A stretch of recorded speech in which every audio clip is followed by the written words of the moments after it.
Ah, I'm in time. Um, so, what's up? Still working? Test?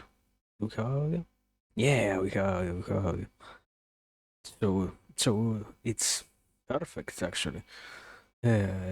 So, you have like 4 minutes. Ah, I can set up the capture scene. I tried to close, as always, close everything.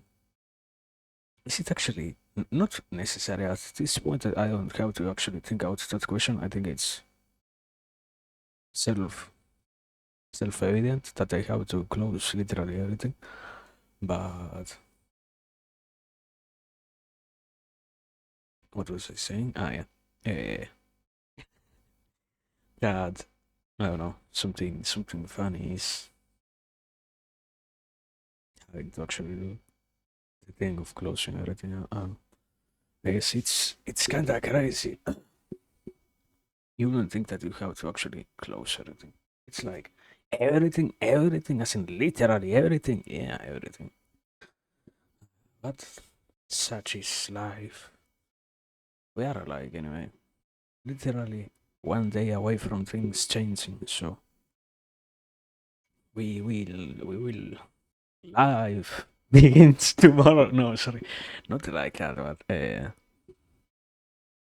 along the lines of I don't know. It's fine anyway. Also, can I have already checked the other, so we are supposedly fine. Supposedly implying, supposing, implying, supposing. It's the same thing. But yeah, I have a story. How much time do we have left? Let me see. Transition trigger. It captures and can I show this thing? Can you see that? You can see that. It doesn't even dox me, so we are so this is for the early birds or something like that, for the wall watchers, for the for that people, for the OCs. Watch this guy. So, but Anyway, uh, the point is here we are here to read actually, so we are going to read. I don't know. I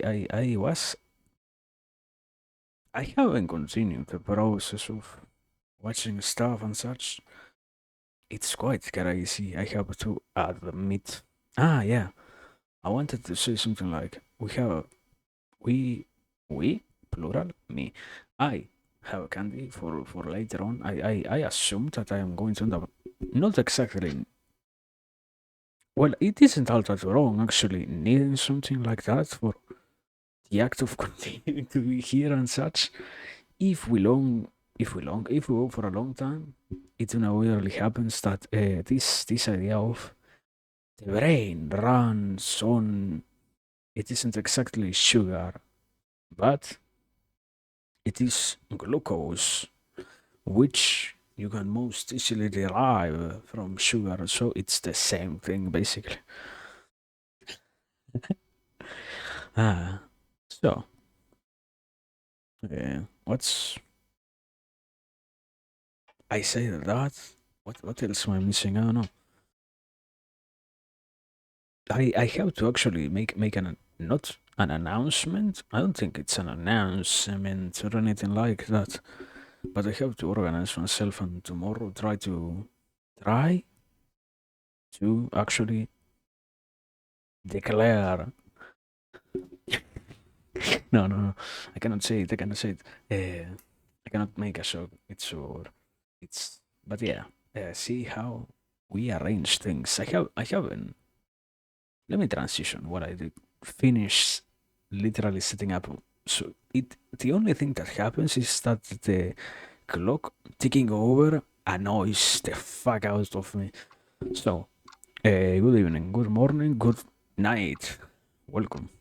Here we are. Give me like some minutes. I have to actually finish setting stuff up or something like that. Also, I didn't check. Does chat work today? Did stream elements die or something like that? I know that my what's the word? API key? API? Do English speakers use the word API? AP? How do you say it? API. That thing didn't. The key for the stream elements. API didn't die, so uh, it has to work, right? It doesn't work. Yeah, it works. We are so goofy. Anyway, that being said, no. It was just a concern, a basic concern. It works, so we're fine. Um, well, no, I actually don't know. I guess life, existence.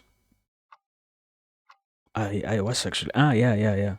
I was trying to say I actually finished setting up. I should probably start reading, but give me a second. I wanna finish my own thought. I was testing. I think it was earlier. If it wasn't today, no, it was yesterday. Yesterday, I ended up not streaming. Something funny happened, and I ended up not streaming. So today, I come with some wonderful, quote unquote, wonderful news, and one of the many things to say. Eh? Good evening. There are some Warhammer 40k. What? Thoughts of the day? Ah, here! Sorry, I am blind. Ignorance is your best defense. Be strong in your ignorance, and all our ignorances bring us closer to annihilation. Is that from the. I actually don't know that much lore, but isn't it like lore from the orcs or something like that? Welcome, Gracia. I hope you're well. But yeah, isn't it like based on the little information that I understand, it's like the implying that it is the proper species, the orcs, who need to be ignorant to not be damaged by actual knowledge of things. That's what makes them strong. But I think those are where the quotes come from, implying. One second. It's from various sources of Imperium. Imperium is what? In aren't what? Anyway, I guess so. Wow, wow. Surprising actually. I thought it was from the orcs. Yeah, from the. I remember the explanation that I got was, oh yeah, I don't understand your technology, therefore it doesn't affect me. That's where I thought the quote was coming from. But I see.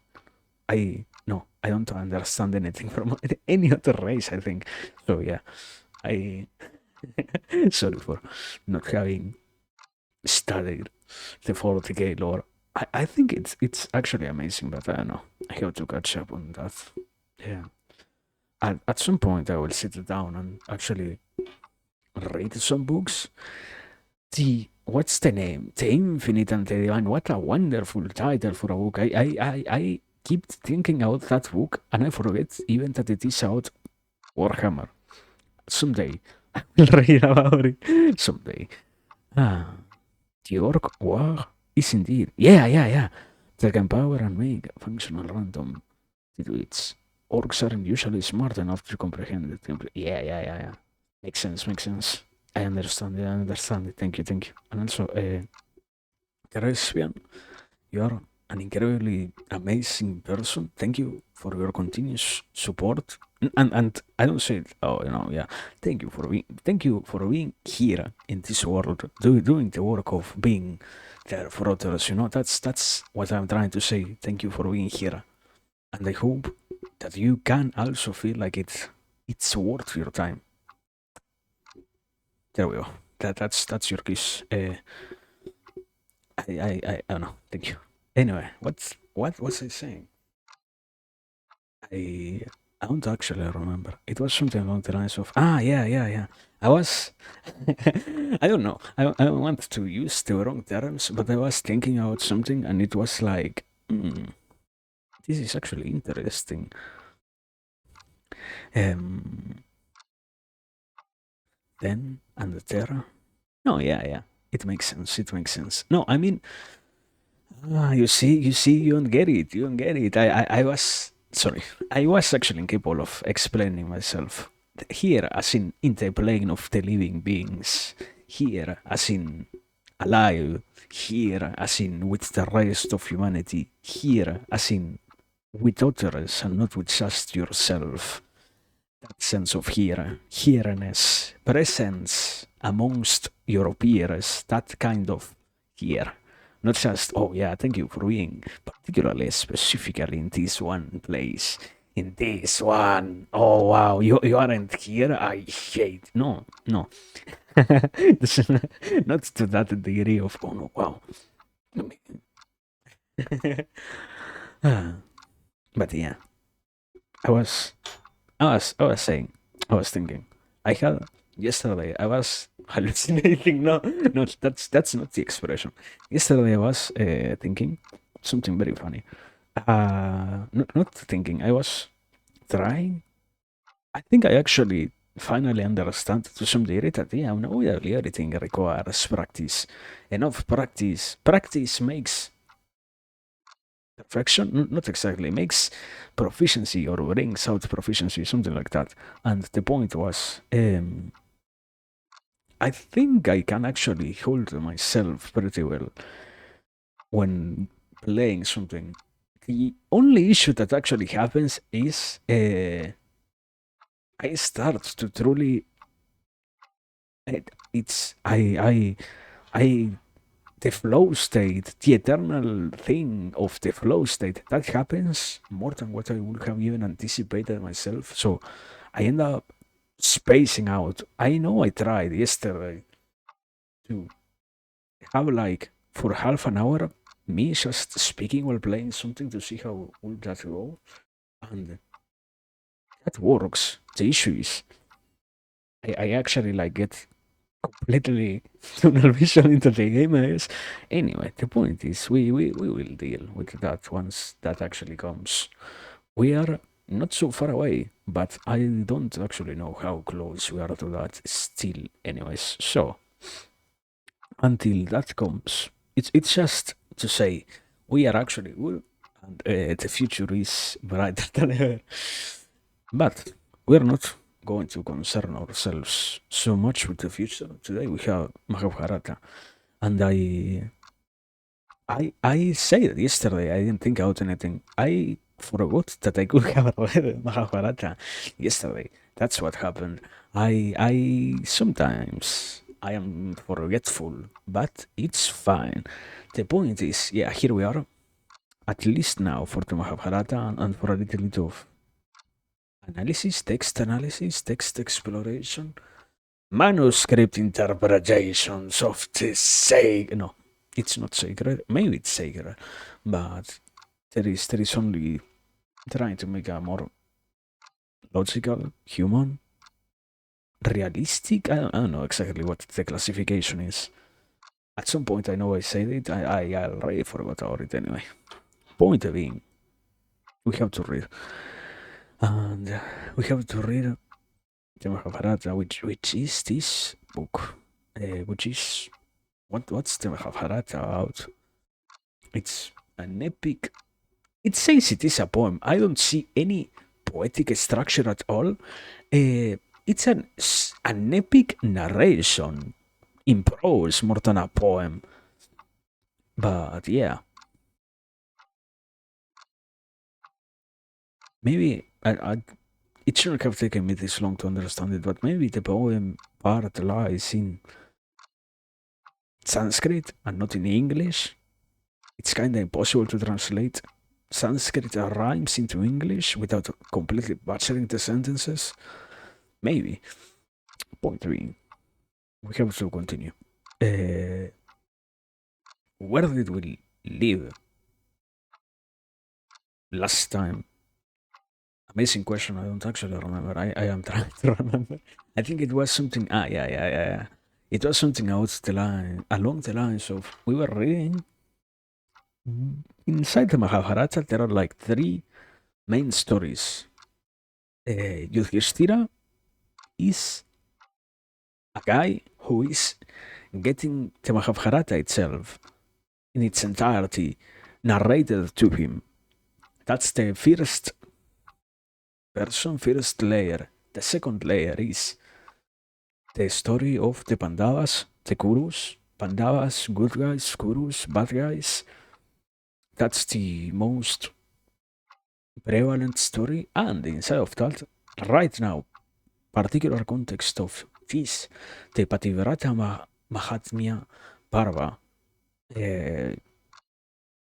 we are in a part in which one of the Pandavas is talking about vengeance, or not exactly vengeance, retribution and such for deeds and similar things that they experienced. And the proper words are the karmic end of things and how everything makes sense. Why good people have to suffer? That's what we are actually seeing here. So yeah, that's the Mahabharata so far. That's where we are, so to say, right now. Besides that, am I forgetting anything? I don't think so. We can actually begin, I guess. Let me ring something.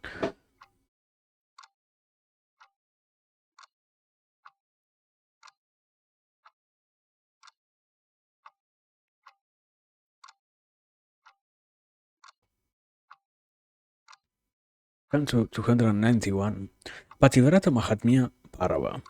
Yudhishthira says, Mighty sage, I do not so much grieve for myself, for my brothers, or for the loss of my kingdom, as I do for Draupadi. When our evil cousins tormented us at the game of dice, it was Krishna who saved us, and it is she that Hayadrata carried off from our forest as Rama. Have you seen or do you know of any woman as faithful and devoted as this beloved daughter of Draupadi? Markandeya says, Listen, Yudhishthira, to the story of the princess Savitri and how she attained the highest faithfulness. There was once a pious and virtuous king of Madra, who was devoted in his care of Brahmanas, who was pure-souled and true to his word, who was devout in performing yagnas, and who had his senses under firm control. He was the most generous of men, and everyone loved him. In towns and the villages alike, this lord of the earth, ever committed to universal welfare, was called Aswapati. This king of the honest, self-controlled, and forgiving nature had no children. When he grew old, he was sorrowed over this. With the object of having children, he observed rigid vows and began to live frugally and with his senses subdued, like a brahmachari. Every day, this best of kings offered 10,000 oblations to the fire, recited mantras in honor of the Devi Savitri, and ate a small meal at the sixth hour of the day. He lived in this way for 18 years. After 18 years of his life of austerity, the Devi Savitri was pleased with him and appeared in her physical form before him from the fire. The goddess said to him, I am pleased, O king, with your brahmacharya, your purity and self-restraint, your observance of vratas, and with all your penance and worship. Mighty King Aswapati, ask for the boon that you desire, bearing dharma in mind. Aswapati said, it is to attain Dharma that I have striven all these years. O Devi, grant that I will have many sons worthy of my race.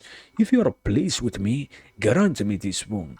The Vihas have told me that having children brings great punya. Savitri replied, O king, I knew what you wanted, and I have spoken to Pitimaha about your waiting sons. By the grace of Brahma, you will soon have a daughter of vibrant Tejas. Brahma told me to give you this glad news, to which you need make no reply. Markandeya continues. The king accepted Savitri's boon, and when he had worshipped her and said, May this happen soon, she vanished. The king went back to his city and ruled his subjects justly.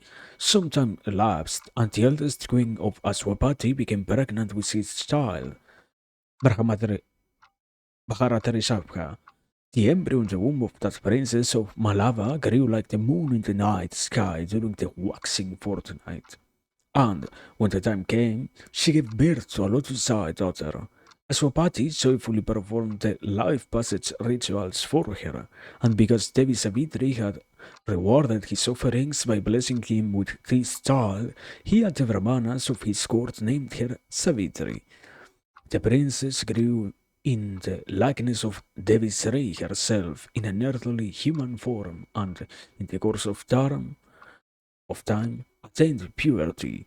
Seeing that graceful maiden of the slender waist and flaring hips, who looked like a living golden statue, the people thought she was a goddess. Intimidated by her blazing energy, none could marry this lotus-leaf-eyed girl who pulsated with splendor. One day, on the occasion of a parva, Savitri, having fasted and washed her hair, came before the family deity and had the Brahmanas offer the Havis and other oblations to Agni. She took the flowers that had been offered to the sacred fire and, looking as beautiful as Lakshmi, went to her noble father. She paid reverence at her father's feet and offered him the flowers she had brought, and that lovely maiden joined her hands together and stood beside the king. The king was sad to see that, although his divinely beautiful daughter had attained puberty, she had no suitors. He said, My child, the time has come to give you in marriage, yet none asked for your hand. Therefore, you must select a husband whose qualities match your own and inform me of your choice. Choose anyone you wish for your husband, and I will, after deliberation, give you to him. Oh, blessed one, listen to what I have heard. Brahmanas quote from the Shastras. The father that does not give his daughter in marriage faces disgrace. The husband that does not enjoy his wife in her fertile season faces disgrace. The son that does not look after his widowed mother faces disgrace. Take heed of what I say and find a husband. Ensure by your actions that the devils have no cause to chastise us. Having spoken thus to his daughter in the presence of his faithful ministers, the king instructed his attendants to make preparations to accompany her wherever she chose to go. Bashfully bowing down to touch her father's feet, the gentle girl set out without hesitation to do her father's will. In her golden chariot, and accompanied by her father's sage counselors, she visited the delightful asramas of rishis and the splendid palaces of raharishis. Everywhere, my son, she worshipped the feet of the venerable sages, and she traveled through all the forests one by one, distributing wealth in all the sacred theaters where the Vihotamas lived. That's Canto. What are we even in? 251? Yeah, I think. No, 291. Okay. Now, question is, what's I okay? Apparent meaning, most apparent meaning. It's these things. What the what the king cites from what he heard from Brahmanas that were quoting the Shastras, the three commandments, ideas, passages, concepts of that a father must give his daughter in marriage, that a husband must enjoy his wife, and that a son must look after his widowed mother. Okay, basic. But besides that, what's the actual point of this mm,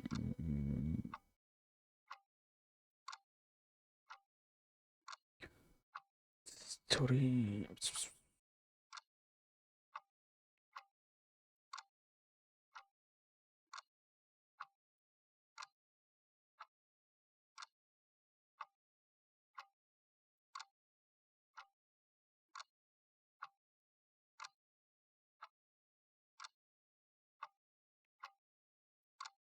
Mm, It's, a, it's actually a good question. I guess the whole context or the whole summarized text unavoidably is trying to understand how somebody can be as gracious, but in this case, it's just presenting somebody who was pure, or the particular explanations are. It's not even purity, it's more along the lines of somebody faithful and devout. It's not even purity. And also, yeah, it's not even about how this Savitri suffers anything. I guess it's the contemplation of. I mean, it's a recurring theme overall, always the idea of. I might have already said this, but unavoidably it serves a purpose. The concept of always having the capacity to look at other stories of other people who serve to inform us of how we are not so alone in the experiences that we go through. In a sense, saying something along the lines of it is not a unique event that any human being goes through, even if the particular exceptions of what makes us be who we are always create different human beings. The common stories are always there, and in that sense, it is that this one, why the story of Savitri serves the purpose of, oh yeah, you know what? Uh, Yudhishthira is angry that the wife is suffering something that he might experience or say is. completely unique only to them. No, brother. The I guess the whole Parava to some degree is a counterexample of, you know what? You're not actually alone in this. There has already been somebody who experienced this. And or not exactly, once again, not exactly the entire exact same loop that you're going through, but you share things with the rest that more than anything else, it's not such a complex idea if you understand the whole religion of Hinduism and such. The concept of we are more like others than what we are capable of realizing at a first glance. There are some constituent parts in others that I can also find in myself. I do not have to suffer so much if I assume that others have also gone through those things. It doesn't nullify my bad experience. Also, Mr. Rare Wang, Mr. 305, Dallin. Today I just want to tell you que a mí me me gusta gusta la la Pepsi. Pepsi. Thank you. Welcome, guys. I hope you are good evening, good night. I saw you got a new microphone. I hate chatting here. It's sorry. It's sorry. It's it's all an effect to trigger just to you. Sorry. Sorry. But no. Welcome, Sailor, Geyser, Geyser Raiders, everyone. I hope everyone is doing well. Yeah, and yeah. I got a glimpse of that. It sounded well. As always, I guess it keeps needing to be fine tuned, but improvements overall. So, congratulations. You already know it's wonderful. So very good. So, and I hope it actually makes you feel good. I don't know. Sometimes personal experience, but sometimes you can't actually realize if things are truly that better or not. But yeah, this one from the outside at least, uh, I I hope I don't have that opinion only myself. But yeah, it sounded good. Thank you. Also, shout out. It takes me like a bit. I I am blind. No, I have a hard time actually writing in my phone. I think it is. There we go. Did I do it properly? I did. There we go. Thank you. Thank you for the anyway. I was. What are we doing here? We are reading. We are just reading. We are in the in the boring hour. No, sorry. We are analyzing a text. It's called Mahabharata, a story, a very weird story, I guess, uh, from the Hindus. Thank you. So we are in the stage of. I actually just finished. Not just. I have been for the past 5 minutes trying to understand what we just read. But I I am about, quote unquote, to move on. I was in a complicated explanation. Uh, what are we actually reading? The question is, what are we actually reading? And the explanation is, we're getting to observe one of the many examples of somebody who goes through something similar to one of the main characters of the story. And this is important in this case because it allows the character to relate to the rest of their world, to not feel so much despair in the occurrence of their sufferings being unique only to them. Unavoidably, if the situations that they go through are not exactly the same, it doesn't make the capacity to realize that along the lines of the rest of humanity also suffer as what I suffer.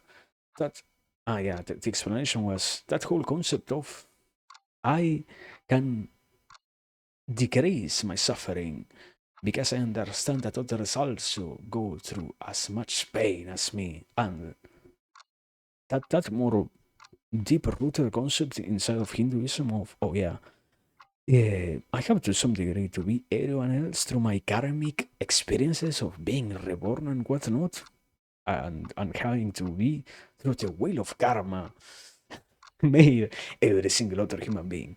In one of my many past lives, I was also somebody who already suffered something like this.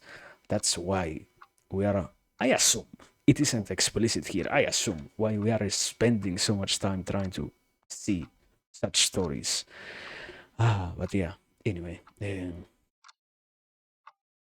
don't know. Una volta le canta, I remember to continue saying it.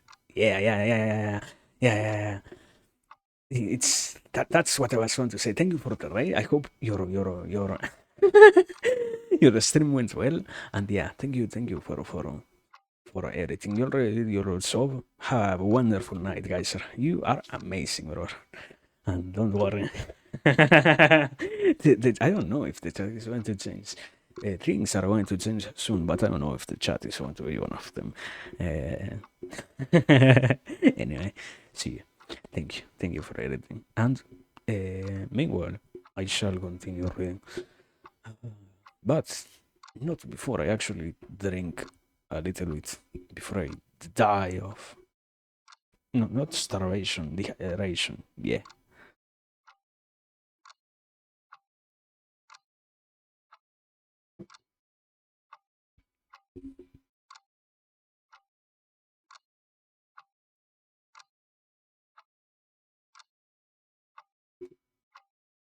I remember that you can do. What's the concept? Vocal fry?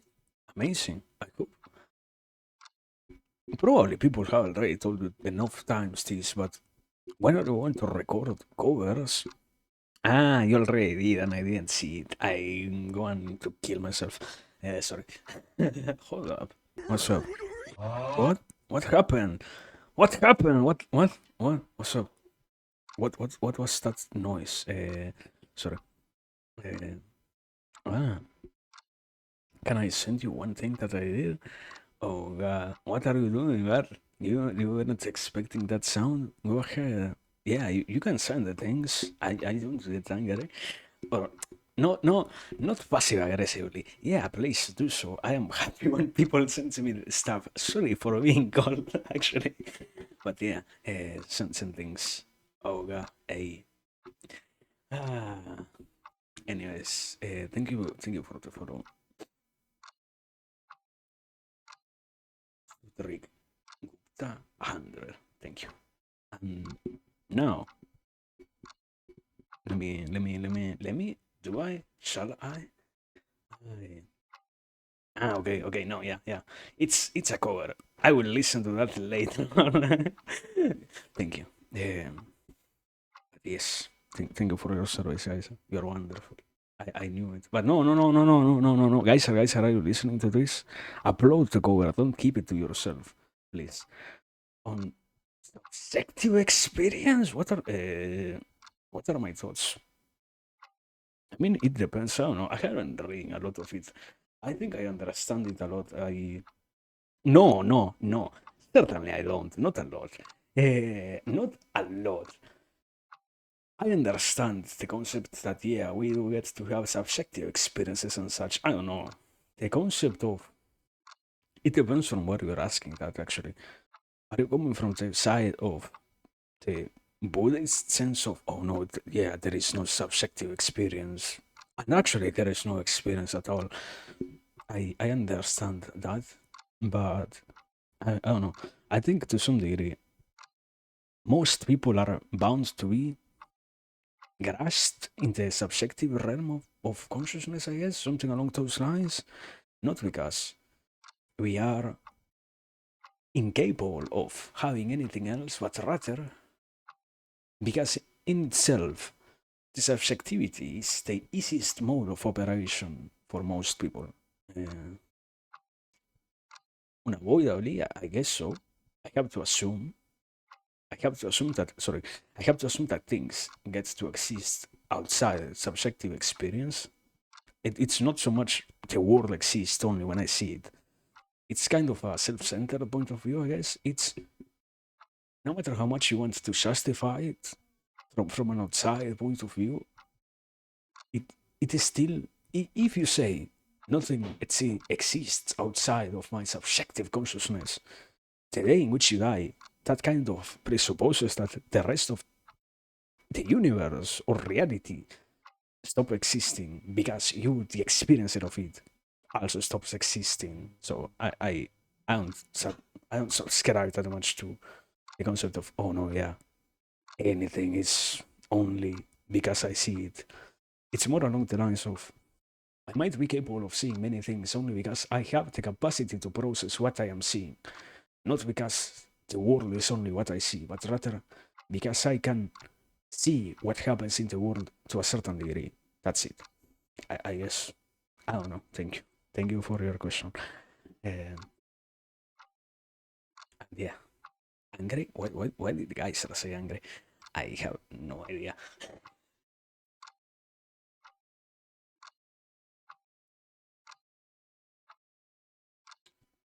But if if you have no more questions, super good, brother. I shall continue, right? Yeah. So this is me making time. Let me continue. Let me actually continue reading, guys. Ah, we are. What are we in? Country 292? Yeah. Country 292. Pativrata Mahabharata Parva continued. Markandeya continues. Bharata, one day the king of Temadras was seated in the midst of his courtiers, conversing with Narada, when, accompanied by his ministers, Savitri returned after visiting various tirthas and asaramas. Seeing her father with Narada, she worshipped both of them by bowing her head down to their feet. Narada said, "Where has your daughter been, Rahan? And from where has she come now? Why do you not give her in marriage, now that she has attained puberty?"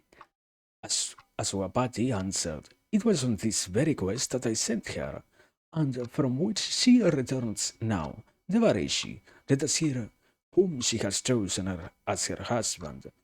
Savitri took her father's command to be a divine request, and the blessed girl related in detail all that had happened.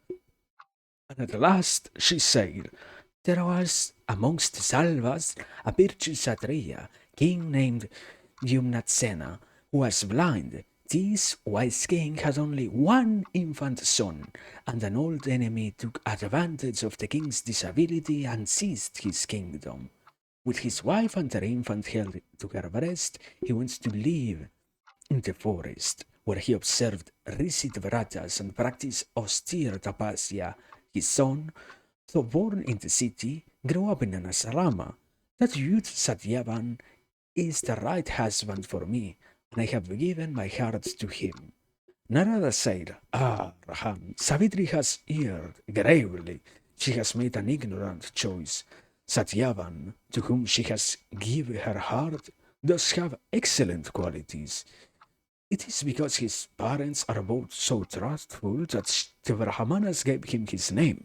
When he was a child, he loved horses and used to sculpt steeds out of clay and paint pictures of horses. For this, he is sometimes called Chitrasua."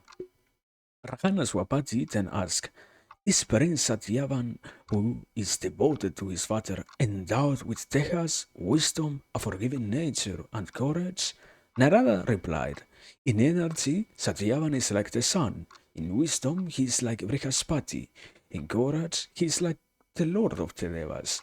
And in forgiveness, he is like Bhumi Devi, the earth herself." Aswapati then said, "And is Prince Satyavan devoted and generous to Brahmanas? Is he handsome and charitable and pleasant?" Narada said, "In generosity within his means, the mighty son of Dyumnatsena is like Sankriti's son, Rantideva. In truthfulness of speech and devotion to Brahmanas, he is like Sivi, the son of Usinara. In magnanimity, he is like Yayati. In beauty of face, he is like the moon. And in beauty of form, he is like the twin Aswins. He has his senses under control. He is gentle, brave, and honest. He is self restrained. faithful to his friends, free from malice, modest and patient. In short, the exalted sages of Tapasya Shakti say that his conduct is impeccable in its dharma, and he wears honor like a crown. Hearing this, Aswapati said, Lord, you have described him as one who has every noble virtue. Tell me now of his defects, if he has any. Narada said, he has only one, and it overwhelms all his virtues. He, who cannot be conquered by any means, has only one defect, and no other. Within a year from today, Satyavan, granted with a short life, will cast off his mortal body. Hearing these words of the Muni, the king said, Come, Savitri, choose another for your lord, my lovely child. The single great blemish that this young man has eclipses all his virtues. The illustrious Narada, whom even the Devas honor, says that Satyavan will live this earthly life in exactly a year from today. Savitri said, A die can be cast but once, a daughter can be given away but once in marriage, and only once can a person say, I give. These three things can happen only once, whether he lives long or dies young, whether he is a virtuous or bereft of virtue. I have chosen and will not choose a second time.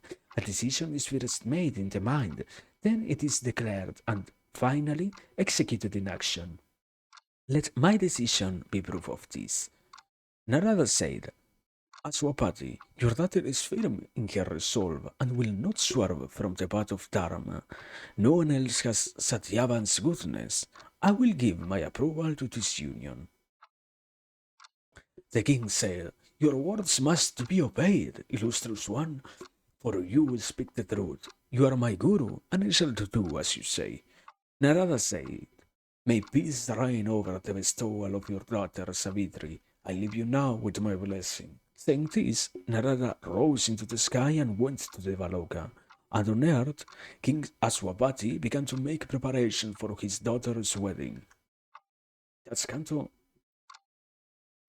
292, I think. Yeah.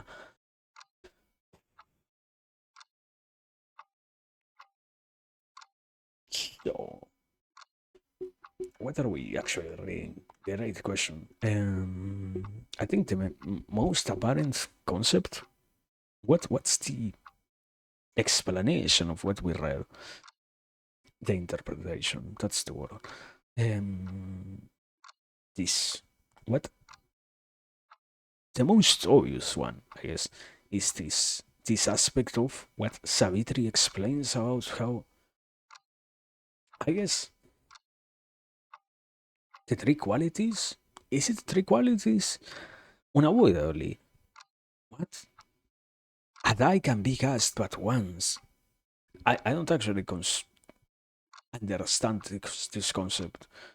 I understand the second one of a daughter can be given away but once in marriage, and only once can a person say, I give. I understand that the second to the first one, a die can be cast but once.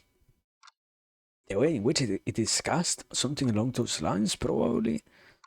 But the concept is basically, yeah. To a certain degree, it can only happen that persons can possess the faithfulness and can properly commit to the action in this case. It isn't explicitly said, but I must assume it talks about love, something along those lines. The concept of, oh, yeah, yeah. Savitri found not just a good enough partner, but rather also somebody who she can dedicate herself to some degree, I guess. The idea of faithfulness is related to that whole idea of it's kind of hard to be faithful to somebody who doesn't deserve that faithfulness, you know? So I guess that's also part of the message, but once again, that's sort of apparent. Besides that, is there any other thing that actually stands out here? Hmm.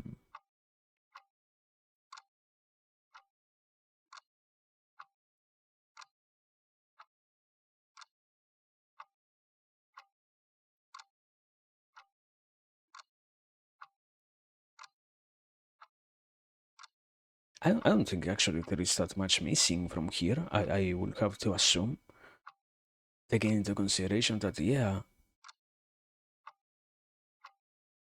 the rest of this story is, or this particular canto is very simple in terms of, oh, yeah, this helps us understand the context.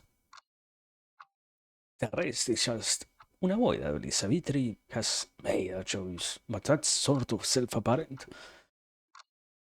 Okay, I have one. I have one possible interpretation, I guess. If you warp the text a lot, you might have to. How it's incredibly distant from the source, but let's, for a second, let's assume Savitri, once again, the way in which sacred texts try to dispel reality and such is by using metaphors and allegories that try to not directly pronounce the effects, because it's sort of complicated to just explain nature, but rather to do so in such a way that happens so discreetly that no one has to actually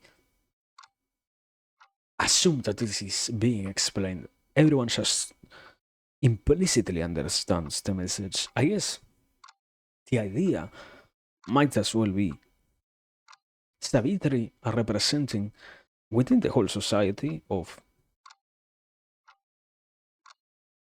more so because of this particular, whether he's virtuous or bereft of virtue, the way, the moment in which the female is given the capacity to choose who they are going to be married with, what needs to happen, I guess, is that in this case, unavoidably, the role of the father has to assume that they have to let go and they have to trust this. It's a universality of Savitri being used as the metaphor for anyone who actually is in that situation, because otherwise it's kind of impossible to actually understand why Savitri would be talking about a lack of virtue in a man that actually is being described by Narada as in one of the most awakened human beings, so to speak. To it's it's not redundant but contradictory to say or to go against what Narada explains. That's why the role ends up being, or the story ends up being. Therefore, it's fine for, if you're going to let your daughter choose, it's kind of meaningless for you to try to change what she chooses. It's kind of, once I don't know, I might be warping the text way too much, but it's kind of wrong to actually go against that. If you are going to let her choose, then you shouldn't go back in your world. It's kind of irrational, and once again, even more because in this particular case, it's being demonstrated that everything else is right only because they have one situation as being mortal. It doesn't mean that it isn't a valuable choice. I don't know. Once again, I am at this point straying like bounds and leaps from the actual text. So, anyway, that's Canto 292, continuing with Canto 293. Uh, but before that, as always, let me drink something.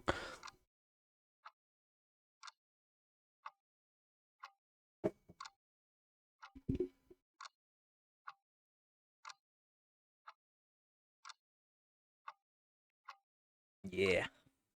Yes, water. Yeah, indeed. I love it. I know. I was thinking the other day, literally like an hour ago, I want to try Dr. Pepper, but they don't sell those here, so I don't know.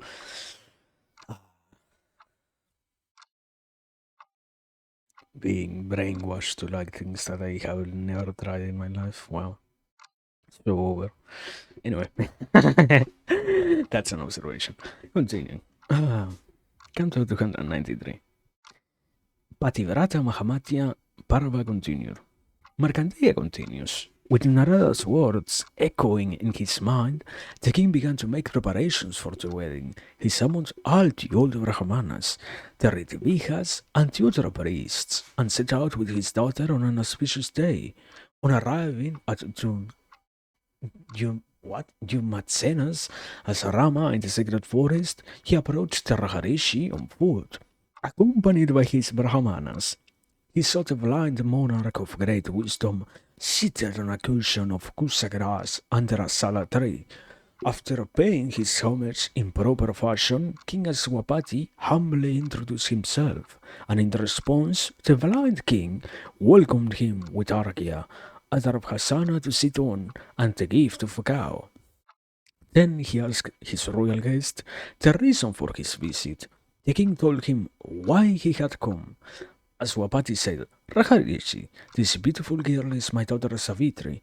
I ask that you, who are learned in Dharma, accept her as your daughter-in-law in accordance with Kshatriya custom.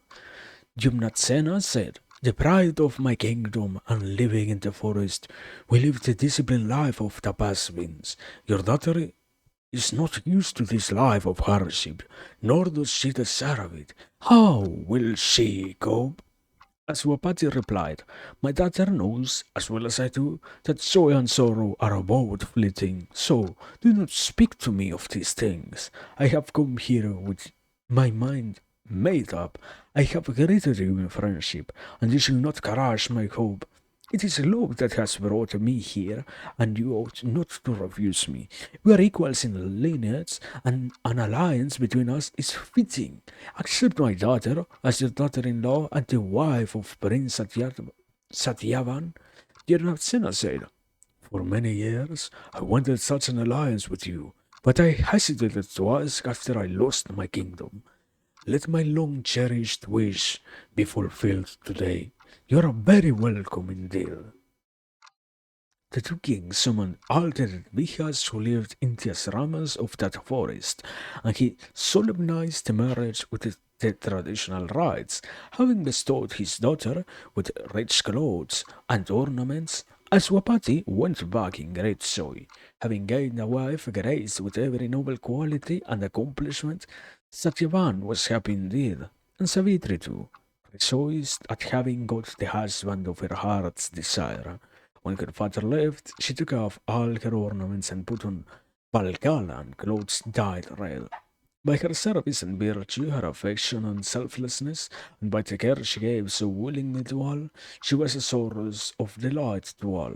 She pleased her mother-in-law by attending to her comforts, and by adorning her in fine clothes and ornaments. She gratified her father-in-law by worshipping him as a god and controlling her speech before him. She made her husband happy by speaking sweetly to him, by her skill in all kinds of works, by her sweet nature, and by demonstrations of her love in private. They continued to live in the forest as Rama, practicing tapasya, but Narada's word were never far from the mind of the inwardly sorrowful Savitri.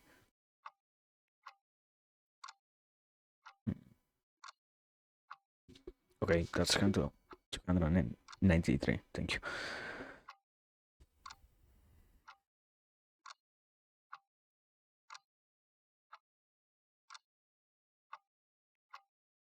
I guess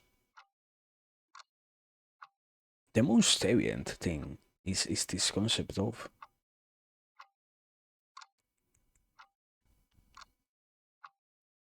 what Aswapati says in this whole paragraph, basically. The concept of you shouldn't refuse me.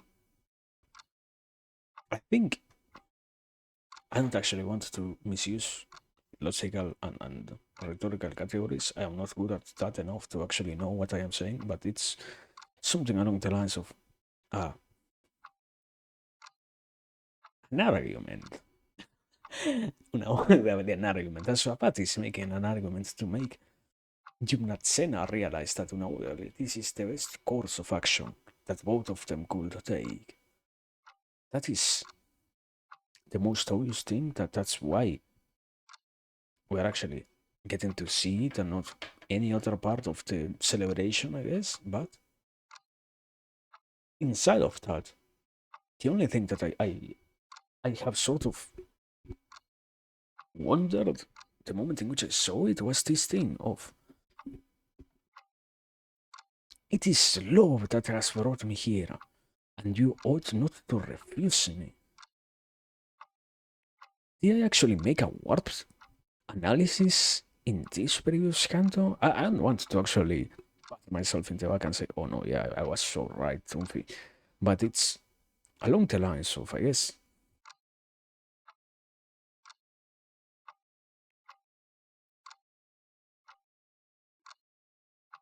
unavoidably the idea that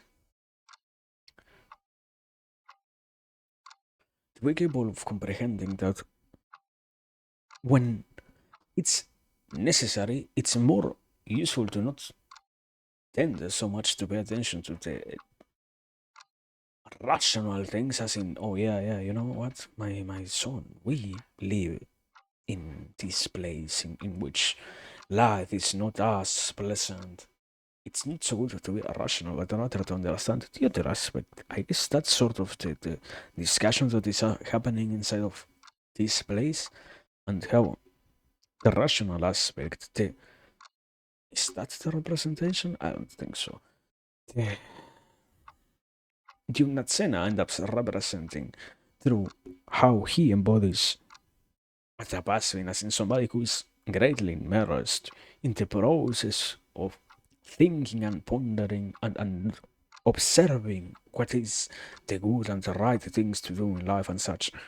All of that can pretty much serve to vouch for the logical side of life. And on the other end, you have a king who is sort of full of everything in life, not in a sense of, oh yeah, so full of himself, but rather literally with all the riches of the world. I think we even started reading this story with that, about how Aswapati has a lot of things. It is like one of the many great kings that have existed throughout this story. And therefore, sometimes it's better to do things that, even if they are to some degree painful, they make sense to go through, because that's what we want, what we need. I don't actually know why, but it's worth, for some reason, it's worth to do stuff like this. I think that's the implied message. But once again, uh, I might be departing way too much from the original meaning. Thank you. Canto 294. Okay.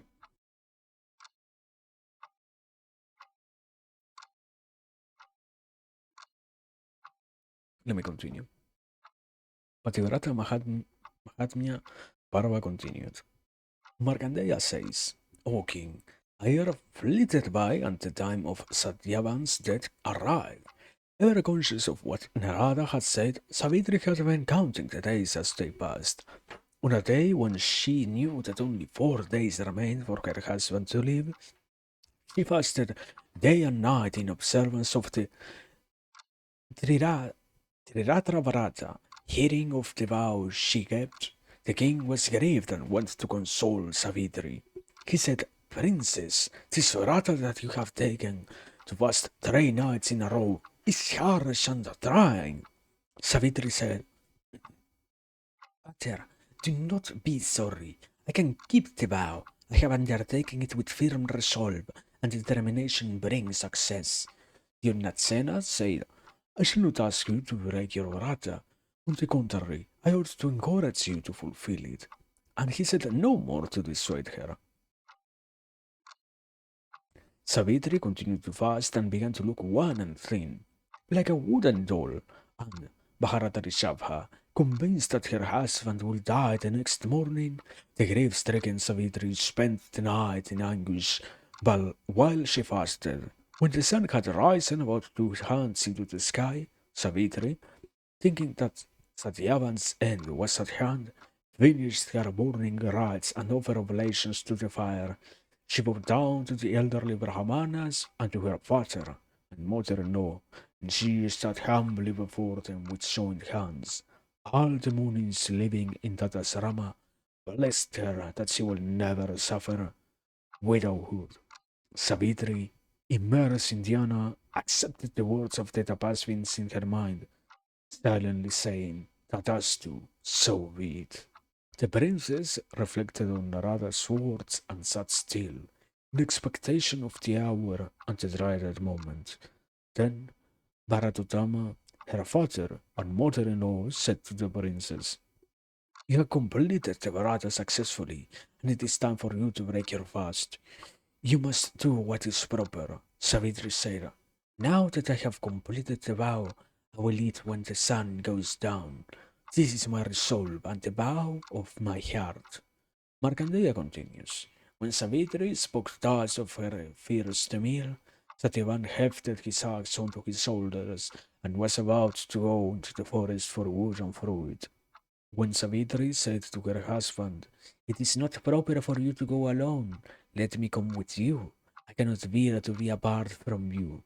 Satyavan said, You have never gone into the forest before, my love. The paths are rough and you are weak from your fast. How will you be able to walk? Savitri said, I feel neither weak nor tired from fasting. I have decided to go, and you must not stop me. Satyavan said, If you wish to come with me, I will not prevent you, but take my parents' leave so that I will not be held responsible. Savitri bowed to her father and mother-in-law and said to them, My husband is going into the forest to gather fruit.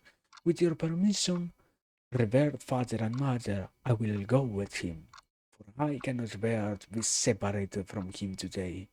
Your son is going to the forest for wood to feed the sacrificial fire and fruit to feed his elders, and you must not stop him. Indeed, he might have been persuaded not to go had it been on some other errand. Do not stop me either. I will go into the forest with him. It is almost a year since I have been outside the asrama. I am so looking forward to seeing the forest in bloom. Did not send a sail. From the time that her father gave Savitri to me as my daughter-in-law, I do not remember her asking for anything. Let her have her wish. My daughter, do not in any way distract Satyavan from his work. Having received the permission of her husband's parents, the illustrious Savitri went with her husband, smiling on the outside in seeming happiness, but her heart torn in grief. As that princess of large eyes went along, she passed through picturesque and charmed glades, inhabited by swarms of peacocks, but did not notice them. Satyavan said sweetly to Savitri, Look at these rivers of sacred waters and these lovely flower-decked trees. Looking only at him, the blemishless Savitri continued to watch her lord in all his moods, and, remembering the Varishis Narada's word, thought of her husband as already dead. Heart breaking, she followed him, responding softly to all he said, dreading the final hour. That's Canto 294, if I'm not wrong.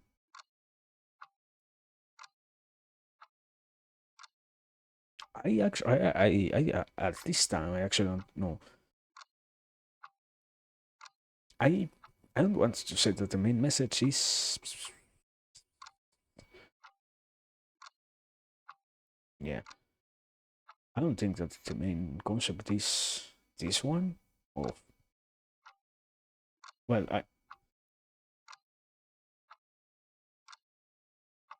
you can okay.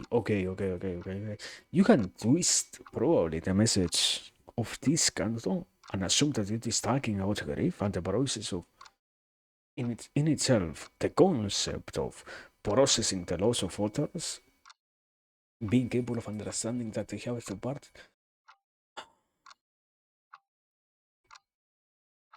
Let me bold the analysis like this. Probably, if you assume that what Narada said was completely right, we haven't seen that so far, so we have to assume. Uh, it means that In this case, the idea is to talk about how Savitri gets to go through the predicament and to the announced death of her husband before it actually happens. To some degree, it also is natural that things would allow her to suffer say the experience in a way in which she doesn't get to find herself in even more distress than what is necessary.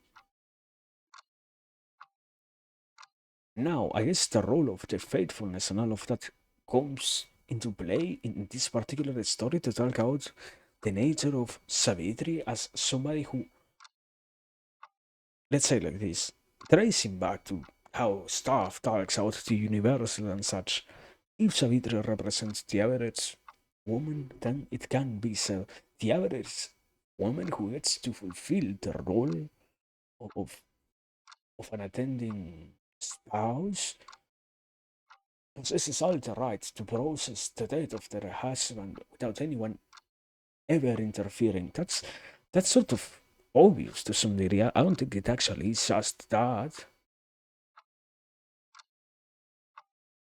What else? I actually know that there has to be something else, but I am not seeing it. I guess it's the way in which she cannot perceive anything else but how her husband will die, the way in which she almost torments herself with such a quote unquote prediction. I don't know. Once again, we have to assume that he will die. We aren't fully sure, but if that is the case, then it means that somehow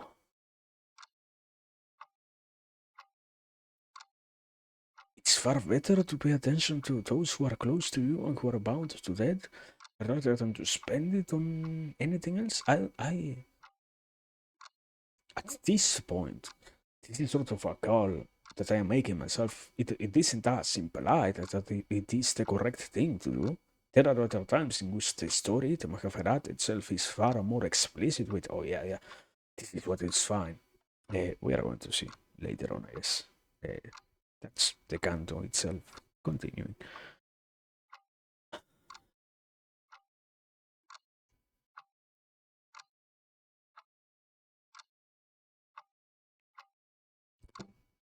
But let me actually drink some water.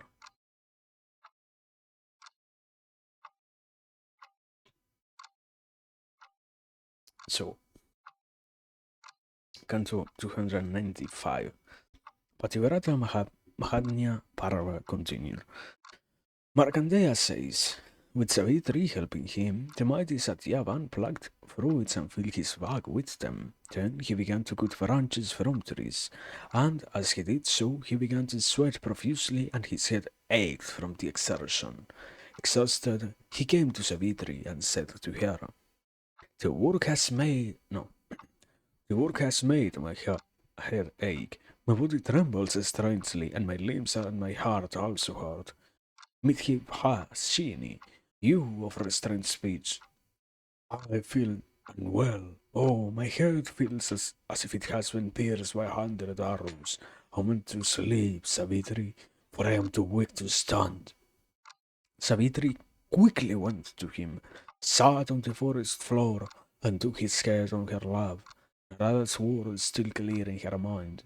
She began to calculate the arrival of the moment of his death, by the day, by the hour, and by the minute. The next instant, she saw a great being, clad in red, with a crown on his head. He was huge and shone like the sun. He was dark-skinned and had red eyes and held a noose in his hand. He was altogether dreadful to behold. He stood beside Satyavan, gazing steadily at him. Savitri gently placed her husband's head on the ground. She got up and, her heart trembling, said in an anguished voice, From your appearance, you must be a deva. If it pleases you, tell me, great one, who you are and what you intend. Yamadeva, the lord of death, replied Savitri. You are devoted to your husband and blessed with Tapasya Shakti. That is why you see me and why I am talking to you.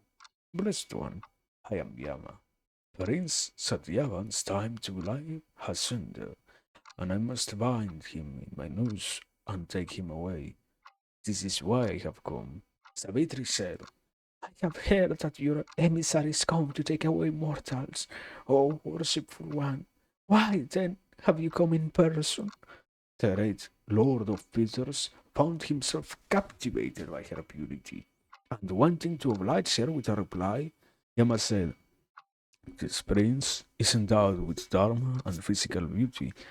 He is a sea of accomplishments, and he does not deserve to be taken away by mere Judas. This is why I have come. Saying this, Yama drew a jam-sized Satyavan out of his body and bound him firmly in his noose. His Linga Sarira removed, Satyavan's body, deprived of life breath, shorn of a luster and motionless, was unsightly, and binding Satyavan's Paranatma, Yama went away in a southerly direction. Overwhelmed by grief, the chaste Savitri, ever devoted to her lord, and crowned with the success of her brothers, ordered Yama.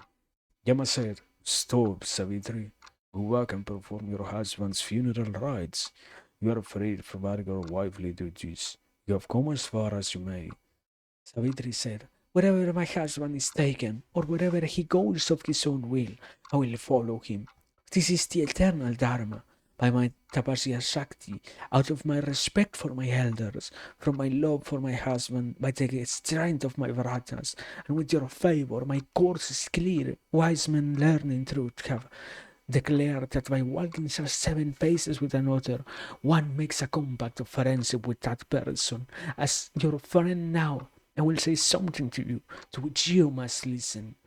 They that have their souls under control do not acquire punya by merely following the four Varnas Ramas. Brahmacharya, Grihastha, Vanaprastha, and Sannyasa. Spiritual merit is said to consist of true knowledge, and all the greatest sages have said that it is punya and not the passage of the 4 stages of life that is important. By discharging the duties of just one of these four, Rama, we attain true punya and do not need the two that come after. It is for these that the wise have declared the punya gained in domesticity to be the highest of all. Yama said, what you say is true, Savitri, and I am pleased with you.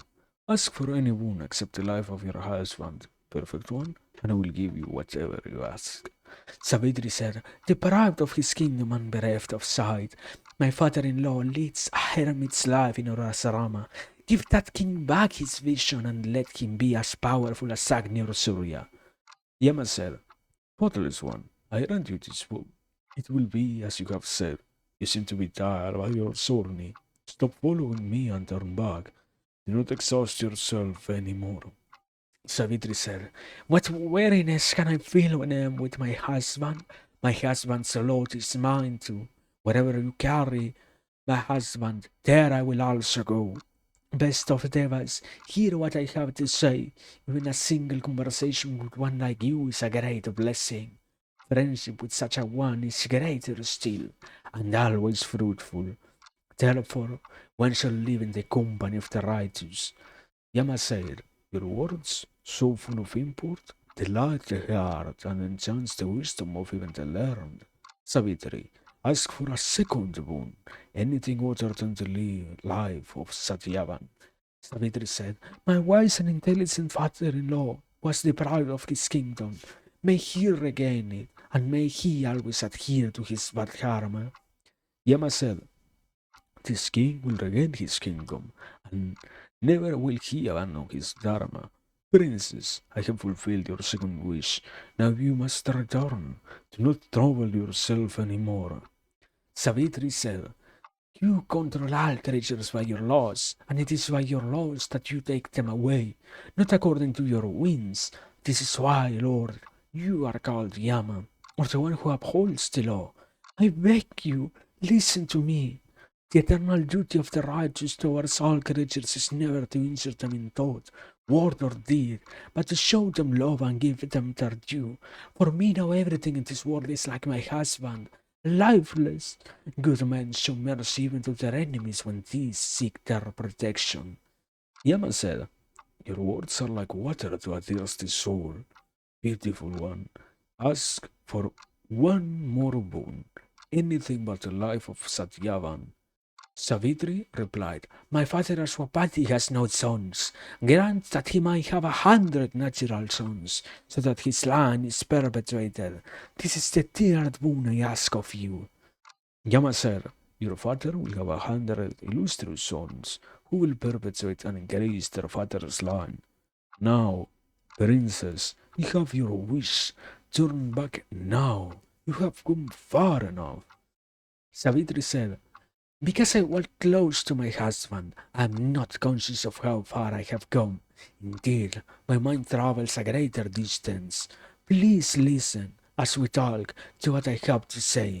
You are the powerful son of Vivaswata, and the wise call you Vaivaswata.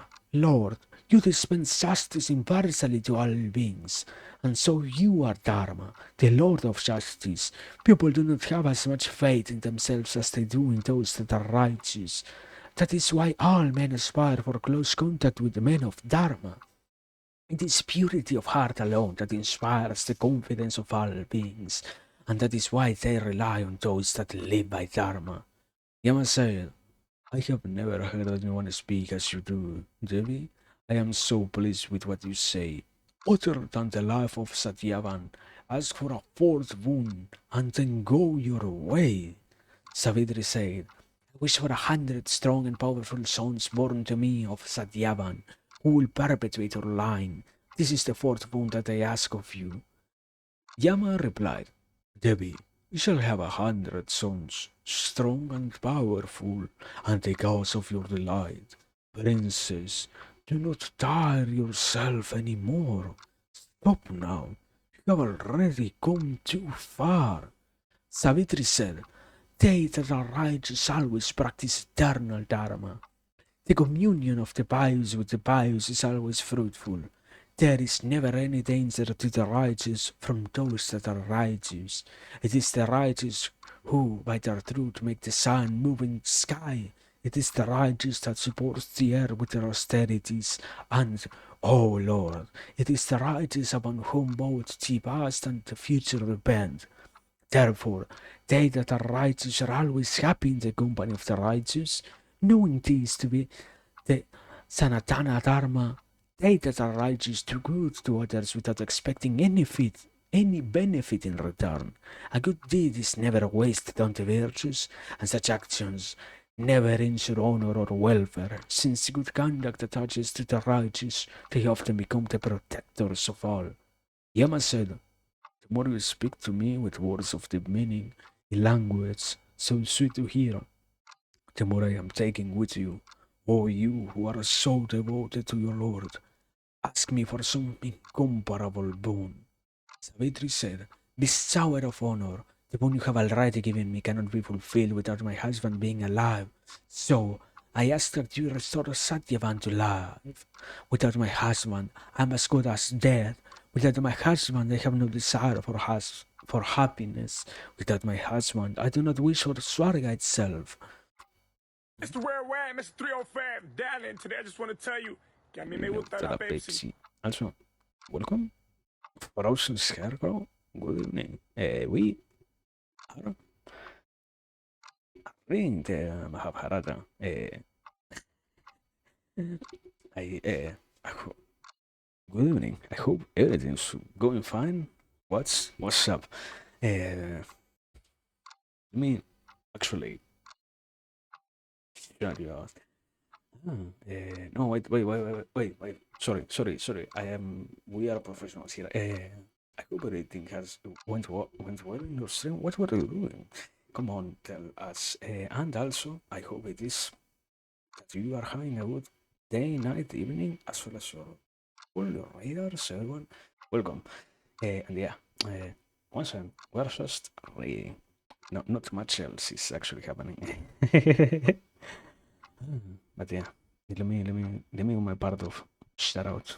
And also, yeah, perhaps you have 7 TV. The chat is incredible, annoying because it is full of signs. Don't worry about it. I understand it anyways. I, how do you shout out? Thank you.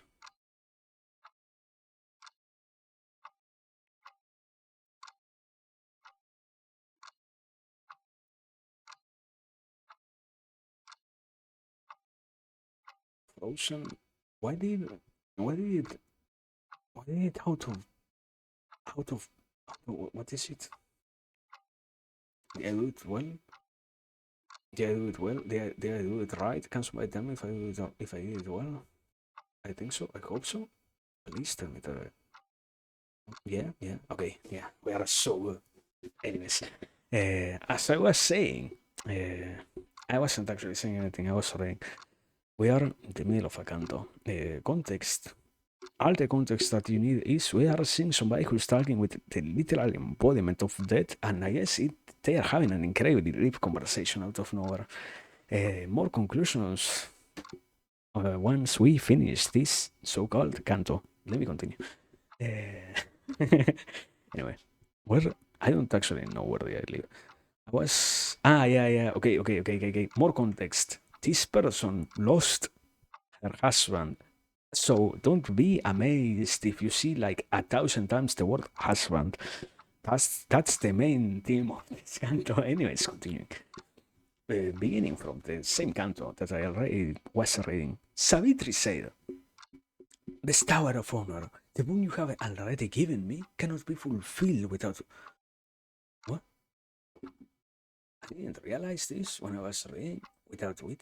Sorry. Without my husband being alive. So I ask that you restore Satyavan to life. Without my husband, I am as good as dead. Without my husband, I have no desire for happiness. Without my husband, I do not wish for Swarga itself. Without my husband, I do not want prosperity. Without my Satyavan, I have no wish to live. You yourself granted me the boon of 100 sons fathered by him. Yet you are taking my husband away from me. I ask for this boon. Let Satyavan be restored to life, because only by that can your boon prove true.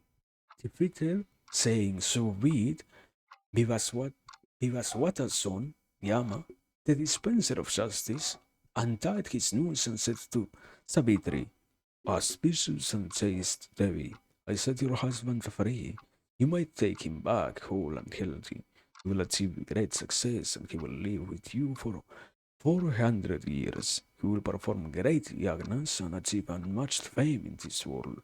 Satyavan will give you 100 sons, and these Kshatriyas, with their sons and grandsons, will all be kings, and will always bring honor to your name. Your father, too, will have 100 sons with your mother Malavi, known as Malavas. Your godlike Kshatriya brothers will be renowned, as will be their sons and daughters. Having bestowed these wounds on Savitri, Yama left for his abode. After the Lord of Death had gone, Savitri went back to the place where her husband's grey corpse lay. She went to him, sat down on the ground, and took his head onto her lap. Satyavan awoke and gazed long and lovingly at her, like one who has come after a long journey through an alien land. He said to her, "I have slept long enough. Why did you not wake me? And what is that dark being who was dragging me away?" Savitri said, "Manavarishabha, you have been asleep on my lap for a very long time. That ruler of the destiny of all beings, Yamadeva, has gone away. You are refreshed now and awake. Oh, prince, if you feel able, rise. Look, night is upon us." Having awoken, Satyavan got up as if he had enjoyed a refreshing sleep, and seeing that they were in the thick forest, said, "My slender waisted one, I came here with you to collect fruit. While I was cutting food, I felt a pain in my head and could not stand any more, so I lay on your lap and slept. I remember all this, Savitri. Then In your embrace, as sleep stole my senses, I saw that it was dark all around. In the darkness, I saw a being of incandescent radiance. You know what happened. Tell me whether what I saw was only a dream or if it was real. Savitri said to him, "The night deepens. I will tell you everything tomorrow. Rise now, and may God bless you always. You of the excellent vows, go and see your parents. The sun set a while ago and night advances. Creatures with fell voices are out. I hear the sounds of predators rustling through the woods, and the awful howls of jackals that come from the south and east make me tremble in fear. Satyavan said, "In this absolute darkness, the forest is dreadful to see. You will not be able to see the path, and we cannot go now." Savitri said, "A fire burned in the forest earlier today, and there is a withered tree that still burns. I see its flames every time the wind fans them. Let me fetch some twigs from there and light a fire here. Do not be anxious. I can do this even if you are too tired. You are still weak and will not be able to find your way through the blackness that cloaks the forest. Tomorrow, when you can see your way clearly, we will leave this place. Anagya, tonight let us stay here." Satyavan said, "The pain in my head has gone and my limbs feel stronger. I want to see my father and mother. I have never returned late to this Rama. My mother keeps me within its enclosure before dusk. Even when I go out during the day, my parents become anxious about me, and my father and other Asramavasis come in search of me. Often, in their anxiety, my parents have rebuked me from going home late. How they must worry now because of me. They will surely be distraught." One night, the old couple, who loved me dearly, wept from deep sorrow and said to me, "Without you, son, we cannot live for even a moment.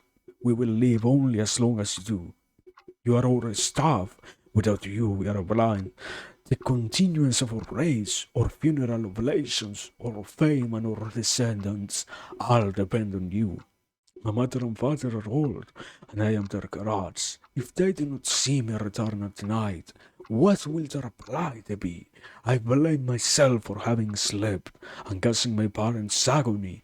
I cannot bear to live without my father and mother. I am certain that by now my blind father, his mind crazed with grief, is asking everyone who lives in the hermitages about me. I am not worried for myself, but for my father and for my feeble mother who depends on him. Ah, they must surely be demented with anxiety about me. I will live as long as they live, and live for them. I know that I must take care of them and do only what pleases them." The virtuous Satyavan, who loved and revered his parents, began to weep with his arms raised in a paroxysm of grief. Savitri wiped the tears from his eyes and said, "By the virtue of my tapasya, because of whatever I have done that is charitable and my sacrifices, may this night be a benign and peaceful one for my father-in-law, mother-in-law, and husband. I do not remember even having told a single lie, even incest. Let my father-in-law and mother-in-law remain alive tonight by my truthfulness." Satyavan said, "I long for the sight of my father and mother. Savitri, let us go immediately. Beautiful one, I swear on my own self that if I find any evil to have befallen my father and mother, I will not live. If you care about Dharma, if you want me to live, if it is your Dharma to do what pleases me, then go with me now to the asrama." The lovely Savitri got up, nodded her hair, and helped her husband up. Satyavan stood and rubbed his arms and legs briskly with his hands. As he looked about, he noticed his bag, and Savitri said to him, "You can gather fruit tomorrow, and I will help you now by carrying your axe." She hung the bag on the branch of a tree and, picking up the axe, went to her husband. The princess of the shapely eyes placed her husband's left arm on her left shoulder, and holding him with her right, she set out. With the swaying gait of an elephant, Satyavan said, "Timid one, I know the forest paths well, for I use them regularly. I can also see them by the moonlight that shines from between them. From between the trees, we have reached the same path that we took this morning. But let's girl, go by the way we came, rather than by some uncertain way. Near that glade of palasa trees the path forks, take the path that goes north. I feel well and strong again, and eager to see my parents. Saying this, Satyavan hurried towards the asrama, and that's Canto 925, I think. The question is, I don't think there is that much question actually. What's the meaning of all of this? I think the main concepts are all the conversations that Savitri gets to have with death, literal. I don't think it's all that complicated to see that. Unavoidably, the concept itself is Yamareva, the Lord of Death, and Savitri have a conversation and such. And the point is, what Savitri gets to say to convince Death of releasing her husband.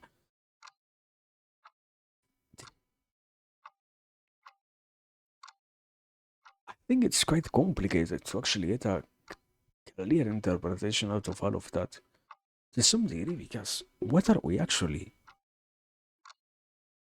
trying to make a sense out of? Is it,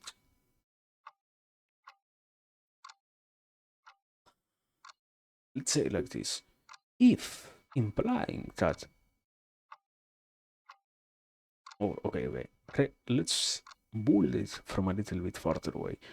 The way in which you talk about death in many cases is this thing which we always try to deal with, not just in a conceptual level, but more so when it becomes a god with a deity which we are capable of conversing and having the possibility of making sure that our final moments are not in the wrong time, so to speak.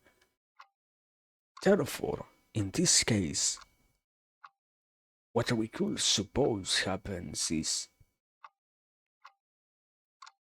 the argumentation between Savitri, the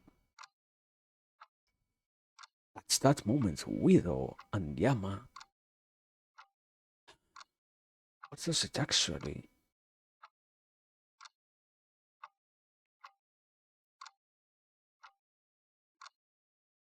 I wouldn't think that the most direct interpretation is something along the lines of, oh yeah, Savitri had to help her husband from not killing himself. That doesn't make any sense. I think so.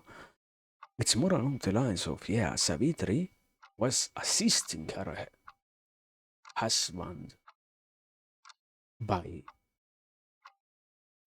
persuading that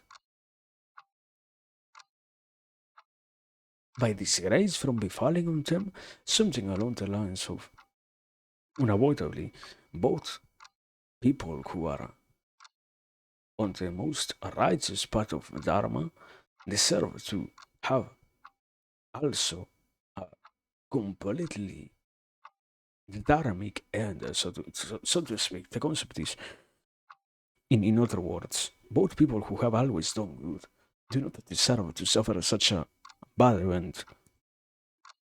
The issue is, I guess, to some degree, that the message ends up being also, oh yeah, you know what? Therefore, it means that we can always have a conversation with something like such an abstract concept itself representing death to save ourselves from that.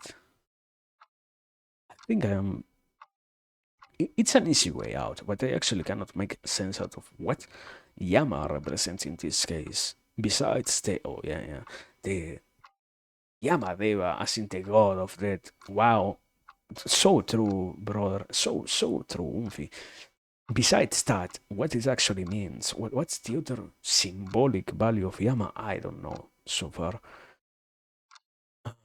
Let me let me do it like this. Let me drink something, and I will try to think what it actually means. And after that, yeah, if I actually don't think about anything, we continue.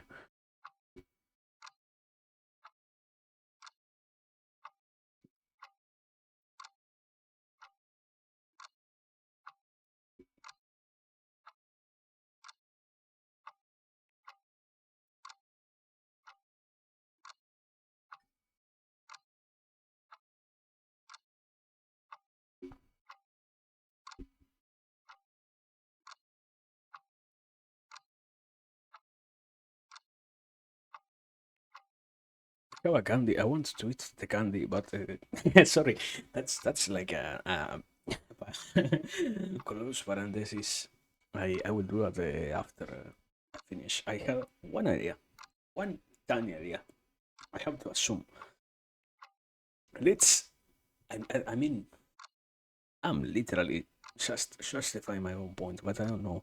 Let's assume that it means something along these lines. What's his name? So that I actually can do this without. Okay, Satyavan.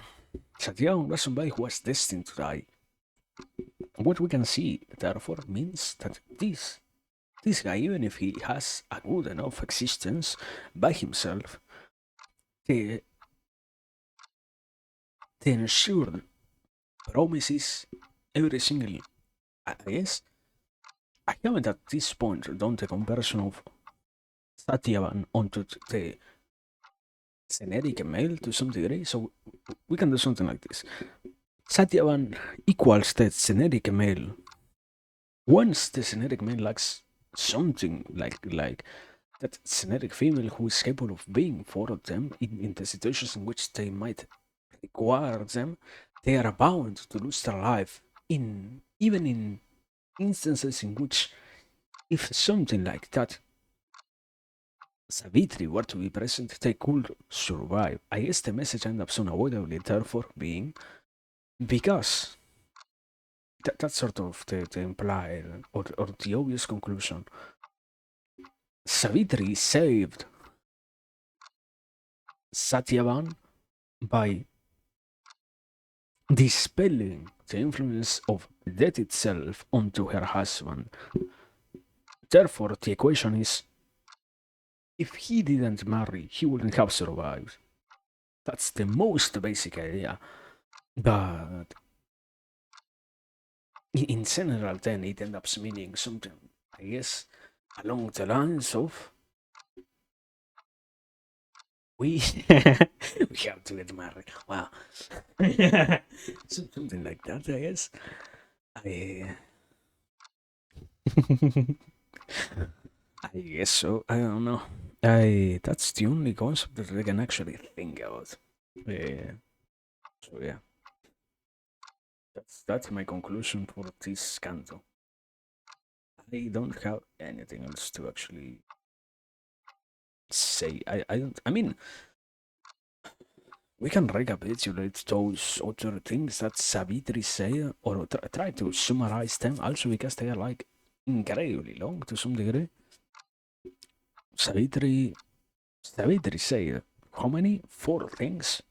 Four things that were so true that they earned her the right to get boons from Yama himself. So these concepts are also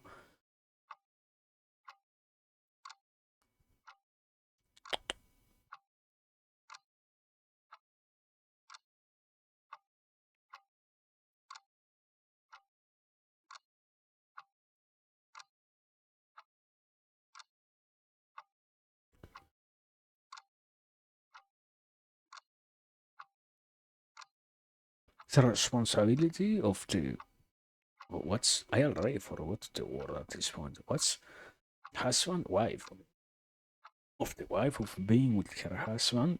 Basic. Yeah, I mean it even admits that here this is eternal dharma. Um, every other reason as to why it needs to happen.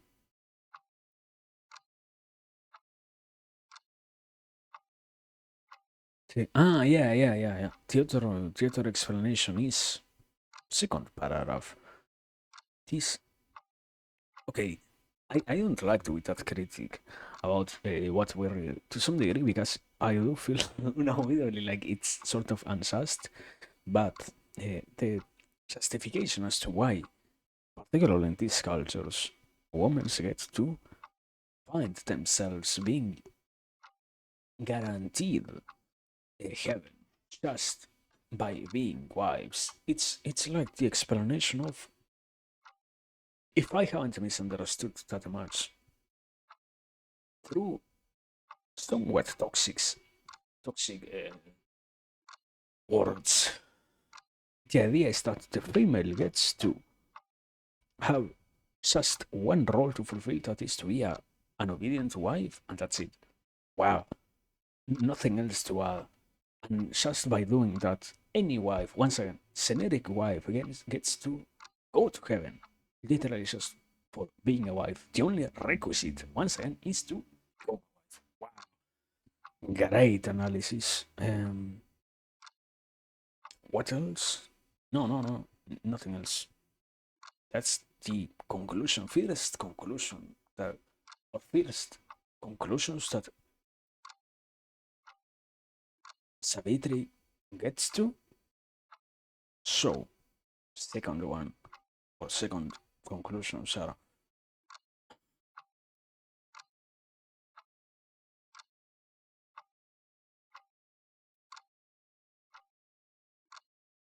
Yeah, slowly it moves just from being the discussion from being husband and wife roles, basic roles. Besides that, onto this other, this becomes, I cannot actually understand this. I have to personally admit, I don't understand how we got to somehow start talking about the righteousness, the correct things and such. Savitri is literally just a, once again, I guess not to be too insulting, but something along the lines of, it's just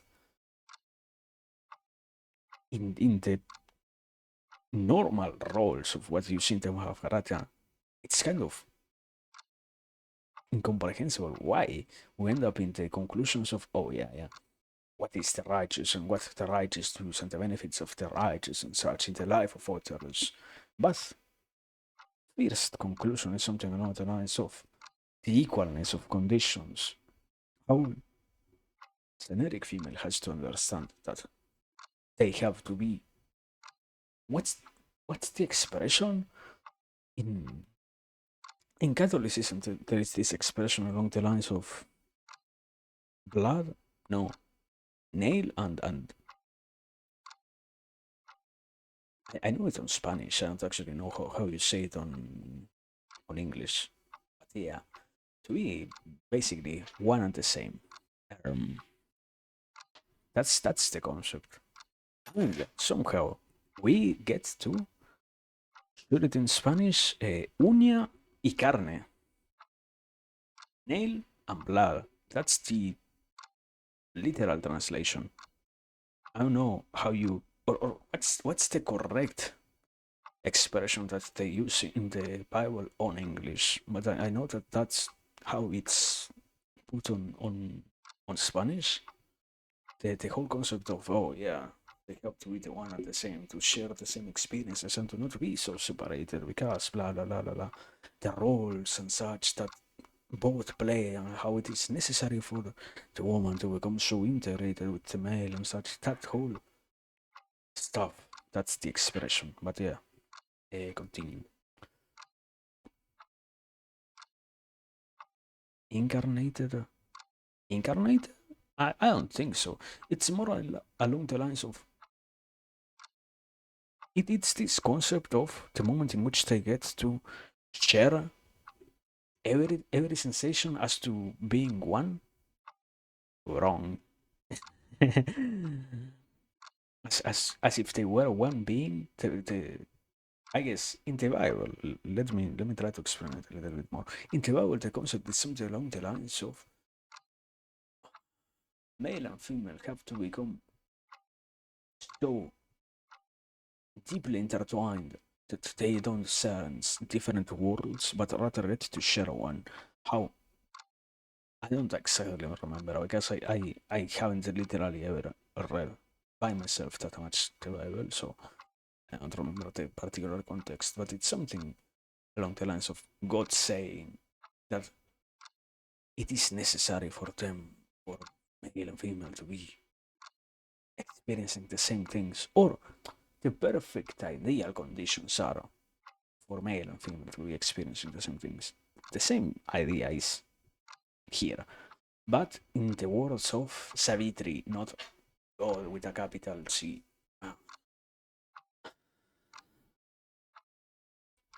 Now, what are the other concepts? Ah, yeah, I mean, this one is actually far more basic. How somebody has to understand the act of love, the act of appreciation towards others. The serious conclusion that rewards Savitri with a wound is, yeah, be generous and be a nice person in general. I don't think it's all that advanced.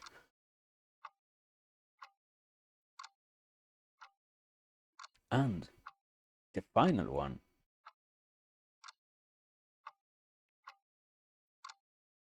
is the whole conversation about the righteous. I mean, it's far more simpler, and it's to some degree what even people like Plato and such describe how the what's the usage of having somebody who is righteous and such in society, the role of the righteous in society. That's the fourth conclusion. It's I don't know. We can spend the time trying to actually analyze it, but it's I guess you get that drilled enough if you read anything about literally every single philosopher of the classic ones. So we can sort of skip this one to some degree. It's sort of implicit already. Or no, we don't need to. That's that much. Ah, wait. Those are three? What? I've already gone too far. How many? Is this the fifth one? Because there is this other one. And yeah, I mean, it's sort of the continuation of the same one. How both still the same thing. How the righteous exist in the world and how important the righteous is to be the whole world and such. I guess a basic concept is something along the lines of the philosopher king, how necessary it is for societies to have philosophers in the right positions and such, and how much somebody who's capable of possessing the good attributes is for the rest of the world, and how much they affect existence in itself. Such that's why it ended up even being equal to it is the righteous who by their throat make the sun move in the sky. So anyway, I now I think we're actually done with this canto. And now we think we're actually done with this. I don't know. I think I actually will drink more water before continuing. Even way too much. Mucho texto. Thank you.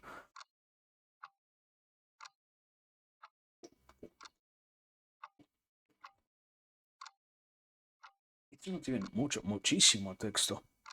Anyway, we are we progressed only 18 pages. The question is how many more we can actually do. What time is it? I think that at this pace, yeah, we can do like two more cantos or so before I actually end up falling asleep. So let's let's do that. Yeah, yeah. I feel comfortable with that choice particularly. Um, so continuing. Let me continue by canto 296. Also there is a mosquito. Sorry. Pativrata Mahatmya Parava continued. Markandeya says, meanwhile, the mighty Divnatsena had regained his vision and could see everything around him. Bharatrishabha, he took his wife Savya with him and went to all the neighboring asramas in search of their son, becoming increasingly distressed by the moment. The old couple searched in asramas, by rivers and lakes, and in the woods. Whenever they heard any sound, they stood with their heads raised, anxiously anticipating the return of their son, and saying, Oh, here comes Satyavan and Savitri. Soon they rushed from place to place in a frenzy, their feet torn and bleeding, and pierced with thorns and sharp kusa blades. All the Brahmanas living in their hermitage came to them and, surrounding them, comforted them and brought them back to their own asrama. There, the old sadhus diverted Yumnatsena and his wife with stories of kings of the olden days. Although that aged couple yearned for their son, they were consoled. But grew disconsolate again when they began to think of his childhood. They began to cry heartrendingly, "Ah, Satyavan, my son! Oh, chaste Savitri, where are you?" A pious Brahmana named Suvarja said to them, "Considering the austerities, self-restraint, and purity of Savitri, there can be no doubt that Satyavan is alive." Another mighty Brahmana, Gautama, said, "I have studied all the Vedas under many angas, and I have acquired great punya. I have led a celibate life as a brahmachari, and I have released Agni and my superiors. With disciplined soul I have observed all the vows, living at times on air alone, by the strength of my tapasya. I know what everyone is doing. I tell you that I am Satyavan lives." His Sishya said, "The words that my guru had spoken can never be false. Satyavan is definitely alive." And the Rishi said, "His wife, Savitri, has suspicious marks on her body that show she will never be widowed. There is no doubt that Satyavan lives." Bharadwaja said, "Savitri's conduct, self-restraint, and tapasya shakti convince me that Satyavan is alive." Dalvia said, "Because you have regained your sight and because Savitri completed her vow of fasting before she left, I am certain that Satyavan lives." Apastamba said, "We hear birds and wild animals all around us. In the stillness, miraculously you have gained your vision back and can involve yourself again in worldly matters. Here are These are indications that Satyavan lives." Damya said, "Your son is graced with every noble quality and is loved by one and all. He has the marks that indicate a long life. I too am in no doubt that Satyavan lives." At what those knowing sages said, Dunyatsena's heartache eased a little. A short while later that night, Savitri and Satyavan reached the hermitage and entered it joyfully. The Brahmana said, "Lord of the earth, greetings to you on being united with your son and on regaining your vision. Being able now to see your son and your daughter-in-law make your blessing manifold. What we have said must come to pass. There can be no doubt of this. From now on, your good fortune will grow rapidly."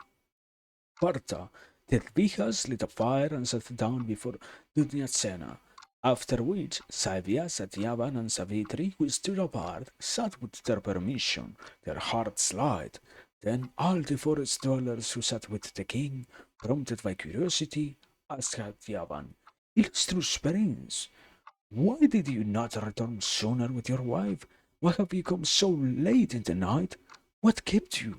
We want to know why you alarmed us and your parents. So tell us what happened." Satyavan said, "Savitra and I went into the forest with my father's Savitri and I went into the forest with my father's permission. There, as I was chopping wood, I felt a sharp pain in my head, which made me fall into a deep sleep.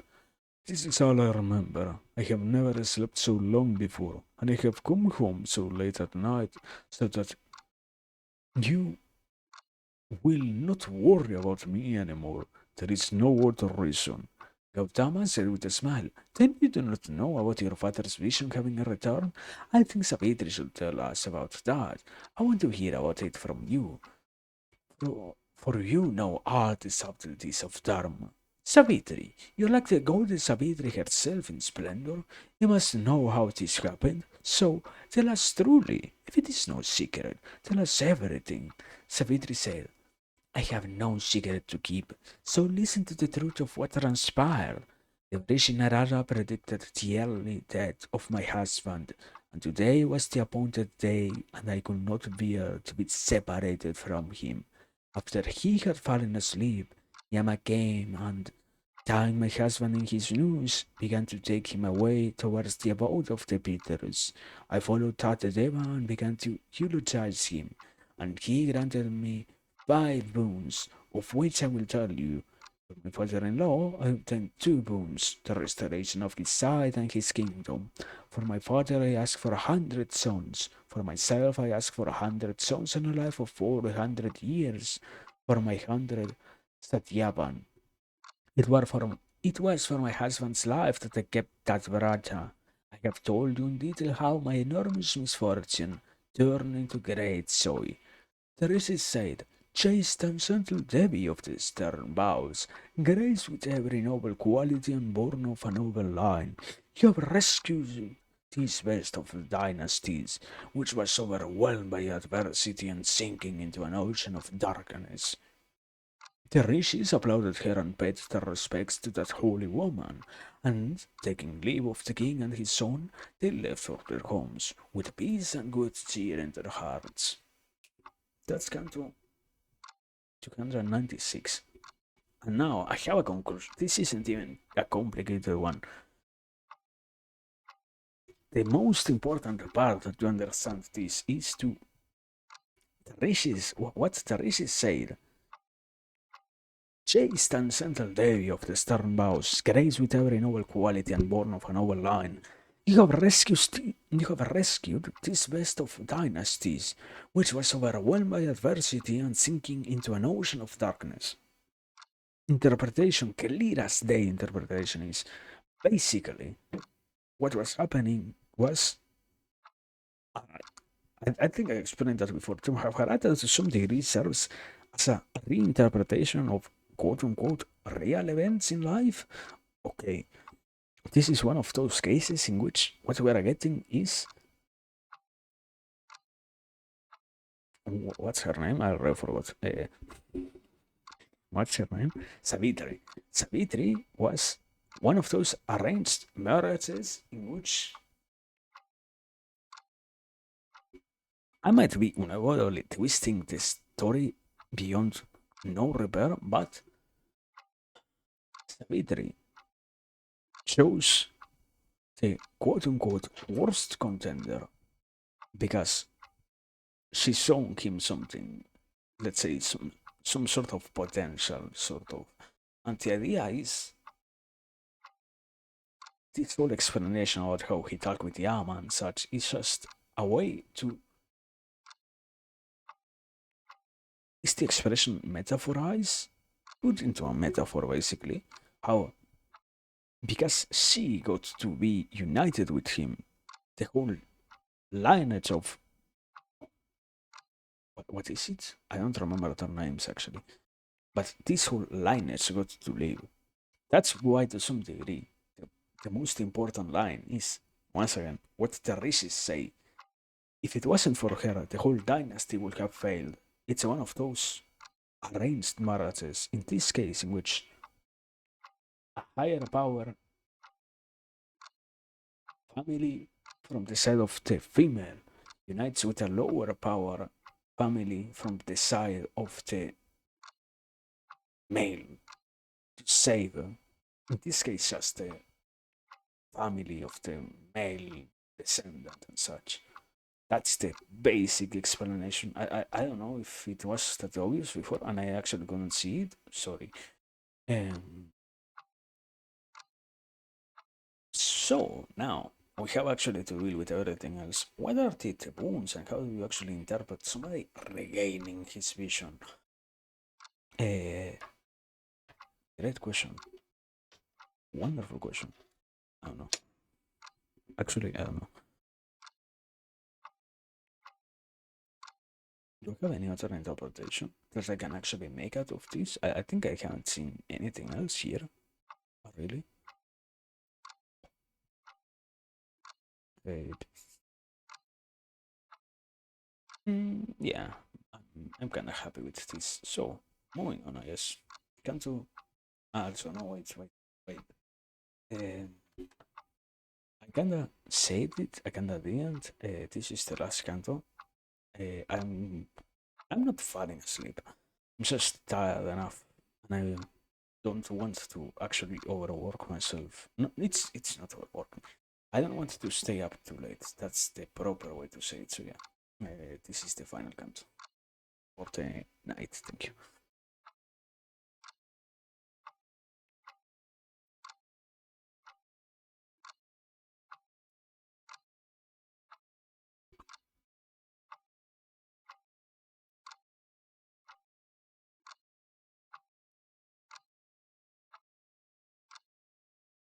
So, canto 297. Pativrata Mahatmya Parva continued. Markandeya says, when the night passed and the sun rose in the sky, the Tapasvins performed their morning rites and congregated at Jimatsena's asarama. However much those mighty sages talked with Jimatsenas of Savitri's greatness and good fortune, they were never satisfied. And it happened, O king, that there came to that hermitage a large group of people from Salva. They brought news that Gymnacena's enemy had been killed by his own minister, how the minister had slain the usurper and all his friends and allies, how all the enemy's people had fled, and how all the subjects were unanimous that their legitimate king be restored to the throne.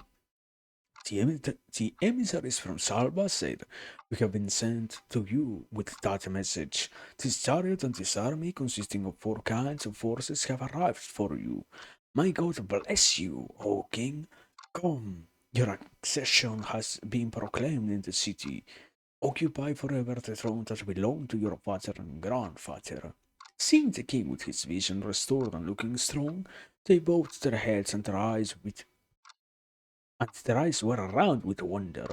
After worshipping the elderly and the Brahmanas living in the hermitage, and being honored by them in return, the king set out for his capital, with a force of soldiers protecting them. Saipya rode with Savitri in a golden palanquin, spread with splendid sheets and borne on the shoulders of men. Arriving in the city, the priests joyfully installed Gymnatsenas on the throne, also crowning Satyavan as Yuvaraja.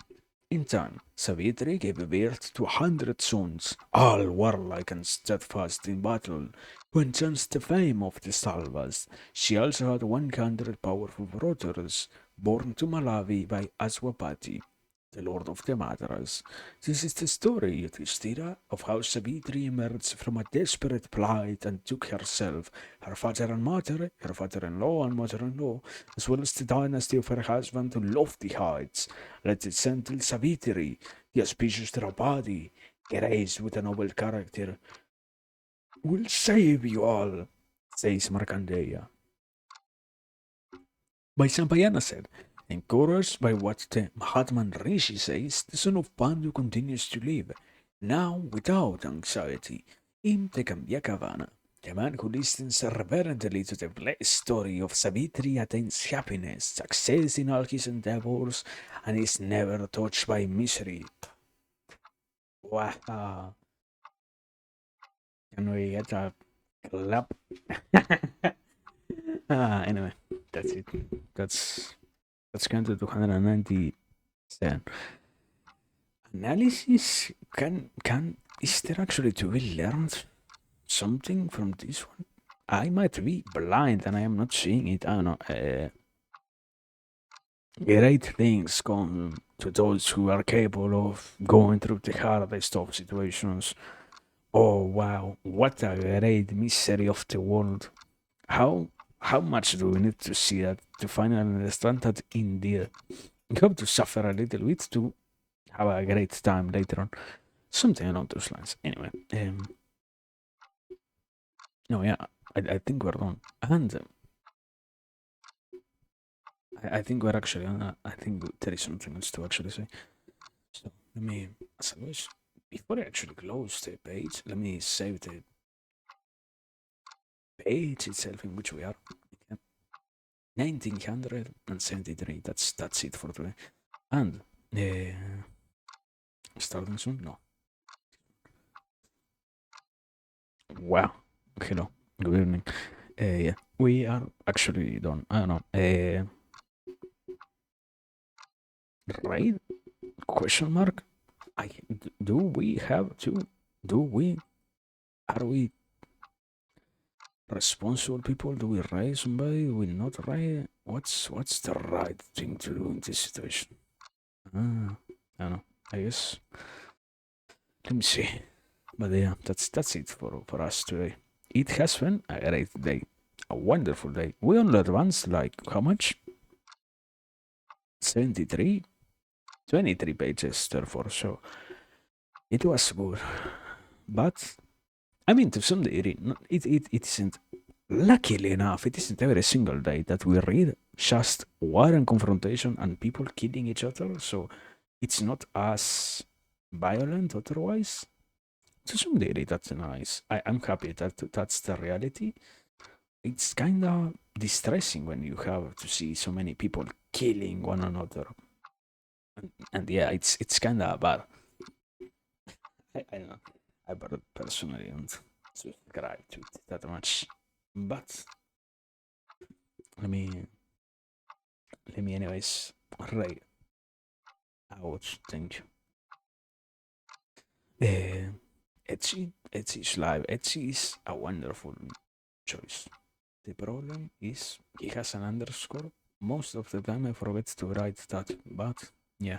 Uh, anyway, as always, point being, we are done here. So thank you for being here. Thank you for your raid browser. No, raid browser.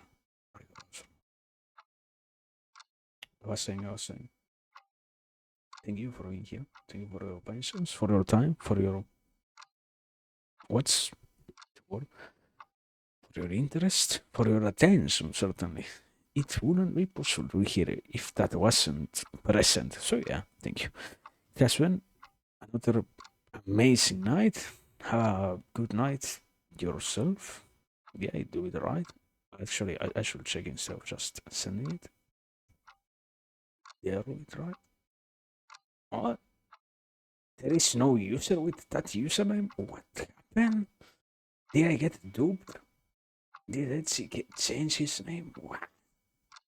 So crazy.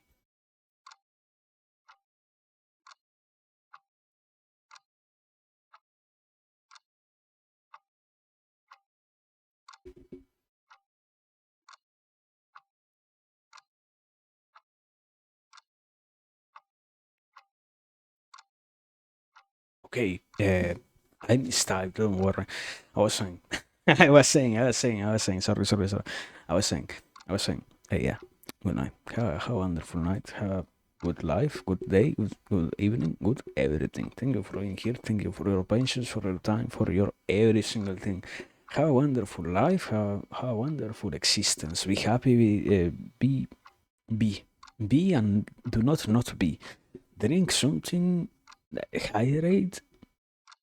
I guess also smile even if you don't feel like doing so. Be. Do your best and see you next time. And even if we don't get to see ourselves next time, that doesn't matter at all. What matters is that you are here. Thank you and have a wonderful existence.